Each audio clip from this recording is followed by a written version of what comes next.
Hi guys, this is Dan from the Investment ABC, your guide to financial freedom. And in this video, I want to discuss the recent tech sell-off and if it is a harbinger for a broader market sell-off in all asset classes. Are we going to see a big market crash in 2021? Let's discuss. If we have a look at the Nasdaq Composite, we can see that 2 weeks ago the Nasdaq made a new all-time high, but also created a double top and moved lower from there. What is interesting is that despite the Nasdaq Composite making new all-time highs, many of the speculative stocks which were driven higher by crazy retail investors like NIO, Tesla, Palantir, C3AI, Unity Software, Peloton, and many other ARK favorites are down by almost 50% or more. That means that in tech, only a handful of big companies like the FANGs were pulling the market higher.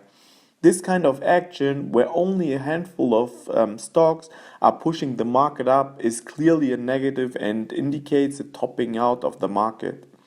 Retail investors got crushed and will most likely hold their bags for a very long time until they break even. Unfortunately, many of these tech companies aren't even paying a dividend to hold them. Many of these retail investors will sell their stocks soon and disappear until the next top of the bull market. Smart money and insiders love retail investors since they are buying with emotions and have no clue about how to value a company. While retail investors were buying like crazy, many insiders were dumping their shares at a record pace.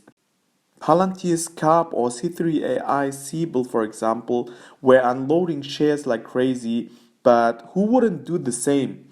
They clearly knew, and in the case of Siebel or Elon Musk, for example, also hinted that their stocks are overvalued. In my previous videos, I was warning that the market might have topped out and that stocks like EVs, which were hot, won't stop crashing since we are entering into an inflationary environment. Since I have sold my CCIV shares at around $62, the stock crashed to a low of around $18.60 as of today. While tech stocks like CCIV got crushed, value stocks in the Dow Jones made new all-time highs. Investors were selling overvalued ARK stocks and piling into value and reopening stocks. The question is if the decline in the tech sector will also hurt the broader market and also other asset classes like real estate and crypto. It clearly seems like retail investors moved from hot ARK tech stocks into meme coins like Doge. If we have a look at the chart of all altcoins except Bitcoin, we can see that since the highs of many hot tech stocks in February, the altcoins index doubled its market cap from 630 billion US dollar to around 1.25 trillion US dollar at the moment. We know that this will also not end well. It is just a question of time. At the same time, the real estate market is going totally nuts around the globe. I have never seen this much FOMO to get into the real estate market than currently. In many cases, it is again the retail crowd that is jumping into real estate, either to flip quickly or to just secure a property for the family before prices keep rising further. You can't blame these people since the home is what everyone desires for the family. Imagine you're working your whole life and save up some cash to buy a house, but you see prices rise day by day. At some point, everyone will FOMO in and buy at whatever price it needs. It is the same pain when you are holding on to a declining position and the pain gets unbearable to watch, so you just want to get rid of that position. The same thing applies currently in the real estate market, just the other way around. Especially now, thanks to the actions governments and central banks took because of the illness, they have managed to finally summon the inflation monster. Central banks created trillions in new currency into circulation, while at the same time governments sent stimulus checks after stimulus checks to help out people and businesses. At the same time, many small businesses and manufacturing plants closed down due to the lockdowns, and obviously when most of the world started to open up again, the production of goods and services declined, while at the same time many people saved up more money due to staying home. This artificially created cocktail was the recipe to create finally inflation for the common person, and not only inflation in assets which average Joe doesn't even care about. Many commodity prices like lumber or copper are going through the roof currently, and many public mainstream newspapers are openly talking about inflation, which scares average Joe even further. In my opinion, average Joe is being led to the slaughterhouse one final time before losing it all. The average person will be forced into overvalued assets like real estate currently, thinking that prices continue to rise and that debt will be inflated away. The central banks will let inflation run hot for a while since they say it is just transitionary, but sharply increasing food and commodity prices will force them to tighten their balance sheet or even raise interest rates to protect the peace of the Western world. This tightening will send asset prices crashing down hard since the rise in asset prices is artificially driven by excessive liquidity and not economic growth. Investors and algos are already with one foot out of the market and leveraged to the hilt. In my opinion, smart money is already sniffing such an event and exiting risk assets like tech stocks and Bitcoin.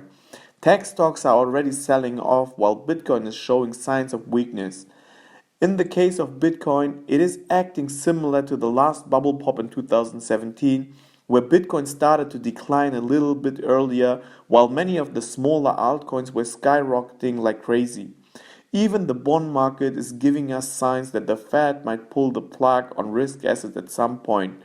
While commodity prices and inflation are running hot, the 10-year yield is coming down from its recent high of 1.74% to currently 1.62%. Some investors are probably thinking the same, that the Fed will be forced to raise interest rates, which will put pressure on asset prices. The $1 million question is when exactly the Fed will be forced to tighten to fight inflation and prevent social unrest.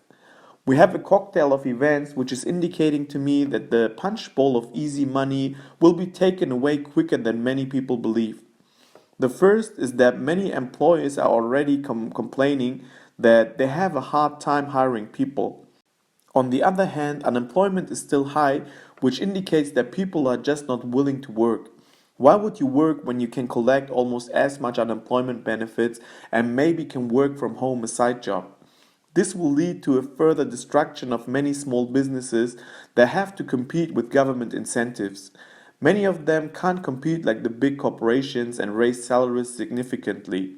Fewer businesses will lead to fewer goods and services and even more inflation down the road. My feeling is that the government will slowly reduce their unemployment benefits once enough small businesses have suffered and inflation runs really hot. They will say that it is necessary to combat inflation. The second reason for a quicker tightening attempt is that inflation as a threat is already spread by the media. If food prices continue to surge at a faster pace, the Fed will most likely be forced to react sooner than most people think. Not only the tightening by the Fed is a looming threat for the stock markets, but also the tax policies around the globe. It looks like many governments like the Biden administration will start increasing taxes. The Biden administration is proposing to increase capital gains tax to 39.6%, which would hurt wealthy investors in a significant way. In my opinion, many investors freaked out and sold a lot of their tech positions while prices were still elevated and before the new tax rate would come into effect.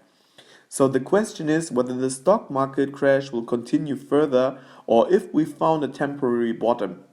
In my opinion, we might not be too far from a temporary bottom in the tech sector since many companies are already beaten down by more than 50% and in the short term very oversold. The market could fall another 5% before bouncing back. The bounce will last until the Fed starts the tightening policy, which will send stocks down a lot more in my opinion. I think if you are interested in tech companies, you could slowly pick up some selected stocks which you think will grow over time. Being selective here in this environment is very crucial. Unlike most people think, cash might be very important once the tightening starts, and like I said, in my opinion, we are not far away from a tightening attempt which will provide those who hold cash a very good entry opportunity. If you liked the video, hit the like button to support the channel, subscribe for future videos, comment and share. Bye guys, and see you in the next one.